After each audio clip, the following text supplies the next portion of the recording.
ஏமாந்த பிள்ளை தான் நான், பெருசாகவே ஏமாந்துருக்கேன். இனிமேல் ஏமாறது எதுவும் இல்லை. அதனால நான் பட்ட அடி எப்படி திரும்ப முடியாத அடி அது, திரும்ப அந்த இடத்துக்கு போக முடியாத அடி. அதனால் ஒரு தடவை பெருசாக ஏமாந்துட்டேன். அதனால் திரும்பி ஏமாறதுக்கு எதுவும் இல்லை. நான் இப்போ கொஞ்சம் அறிவாக தான் இருக்கேன். பட்டு தெரிஞ்சதுக்கப்புறம் தான் அறிவு வரும்னு சொல்லுவாங்கள்ல, அந்த மாதிரி. அதனால் பயப்படாதீங்க, எனக்கு கொஞ்சோண்டு அறிவு இருக்குது. சரியா? அப்படி என்ன அருமை செய்ய சொல்லுவோம். கேட்சுமா சொல்லியிருக்காங்க, அழகாக இருந்தால் பேசி சிரிச்சு மயக்கிறீங்க. அழகா இருந்தா அழகு என்னங்க அழகு? நாளுக்கு நாள் போக போக அழகு குறைஞ்சிட்டே தான் இருக்கும். கூடாது, மனசு தான் அழகாக இருக்கணும். இப்போ நான் பேசி சிரிக்கிறேன் பார்த்தீங்களா, அதுதான் அழகு. குட் நைட்மா. குட் நைட் சிவசங்கர்மா. நாளைக்கு பார்க்கலாம். மிக்க நன்றி சிவசங்கரண்ணா. பாவம் அக்னி, ஐயோ இந்த பிள்ளைக்கு ஒன்றுமே தெரியாதே அப்படின்னு நினைக்கிறாங்க. சொல்லுவாங்க கேல்சியமாக சொல்லியிருக்காங்க. அதுவும் சொல்கிறீங்க ஏன் இம்மா மண்டிலேயே போடுவேன். இன்னைக்கு வந்தது 10:30 மணி மேலே போய் சொல்லாதக்கா. சரி விடுறா, ஒரு ஃப்ளோவில் வந்துருக்கும் அப்படின்னு இப்படி எடுத்து சொல்லி திட்டுவாங்கவே வைப்பேன். கேஆர் சகோ நன்றி சொல்லியிருக்காங்க. அண்ணா உங்களுக்கு கல்யாணம் ஆகிட்டா? கல்யாணம் ஆயிடுச்சு சாமி. ஹாய் சாமி, வாங்க வணக்கம். கல்யாணம் ஆயிடுச்சு பவித்ராமா. ஒளி வரும் பலம்புரி சங்கிலிருந்து ஒளி வரும். அதான் நான் கேள்விப்பட்டிருக்கேன்.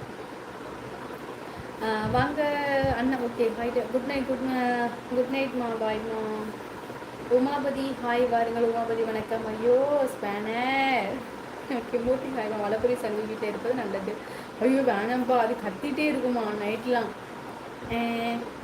அப்படிலாம் சொல்லுமா, வேணாம் எனக்கு பயமாக இருக்கு. மூர்த்தி ஹாய்மா. வாங்க மூர்த்தி வணக்கம். மூர்த்தி சகோ உமாபதி வலம்புரி சுரேஷ் சகோ வணக்கம். கேஸ்மா சொல்லியிருக்காங்க, உனக்கு அறிவு இருந்தால் வேற வேலையை பாருமா. எனக்கு தான் அறிவு இல்லையே மணி அண்ணா. அறிவு இருந்தால் நான் எப்படின்னா யூடியூப்பில் வந்திருப்பேன். அறிவு இல்லாத அறிவு இல்லைன்னு எனக்கு, அதனால தானே யூடியூப்பை ஓப்பன் பண்ணி இப்படி உட்காந்துருக்கிறேன் 11:30 மணிக்கு. அறிவு இருந்தால் நான் ஏனே இப்படி வர போகிறேன். ஹரிணி தோழி பேச்சு மூலதரத்தில் இருந்து பிறக்கிறது. தங்கள் மனம் வருந்த வேண்டாம் தோழி. தவறாக கேள்விப்பட்டால் மன்னிக்கவும் தோழி. இல்லை இல்லை இல்லை இல்லை அப்படின்னா நான் நல்லா இருக்கணுங்கிறதுக்காக தானே சொல்கிறீங்க. அதெல்லாம் ஒன்றும் இல்லை. சரியா? மன்னிப்புலாம் எனக்கு தினம் வந்து சின்ன சின்னதாக ஒரு அறிவு வந்து புகைத்துட்டு போகிறீங்க. ஐயோ ஒரு பதிவிட்டுட்டு போகிறீங்க ஒரு தினம் ஒரு அறிவு வந்து. அதனால் வந்து அப்படிலாம் சொல்லக்கூடாது. மணிமாதவி நல்ல முறையில் கமெண்ட் பண்ணுங்க. சூப்பர் கேசிமா.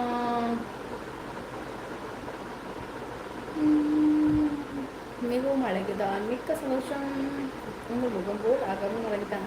கண்டிப்பாக ரமேஷ்மா, முகத்தை பார்த்தால் தெரிகிறது நீங்கள் எவ்வளவு உஷார் என்றா. அப்படிலாம் இல்லை, உஷாரெலாம் கிடையாது. நான் எல்லாத்தையுமே ஈஸியாக நம்பிடுவேன்.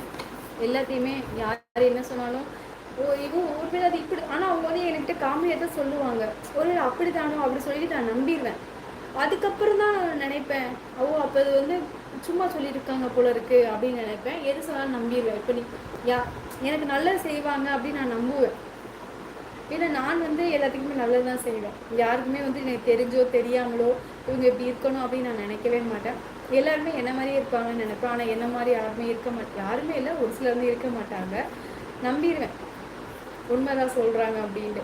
ஆனால் அது ரொம்ப பக்கத்தில் போய் பார்த்தா தான் தெரியும் அது பெரிய பெரிய பொய் அப்படின்னு. நிறைய அனுபவிச்சிருக்கேன், நிறைய அடிபட்டிருக்கேன். இதை விட என்ன தெரியும் ஒரு கொடுமை? 67 ரூபா 70 ரூபா தான் மெடிசன் இது.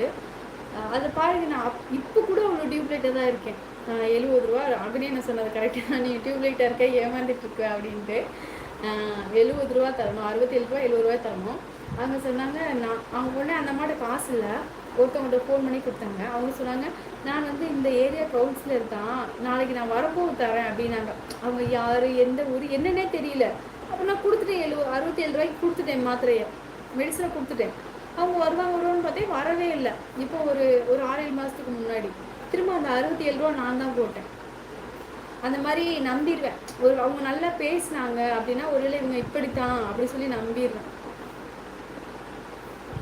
எல்லாருமே என்ன மாதிரி இருப்பாங்களோ அப்படின்னு. நீங்கள் நல்லா சந்தோஷமாக இருங்க. இப்போ ரொம்ப சந்தோஷம் ரமேஷ்மா, மிக்க நன்றி.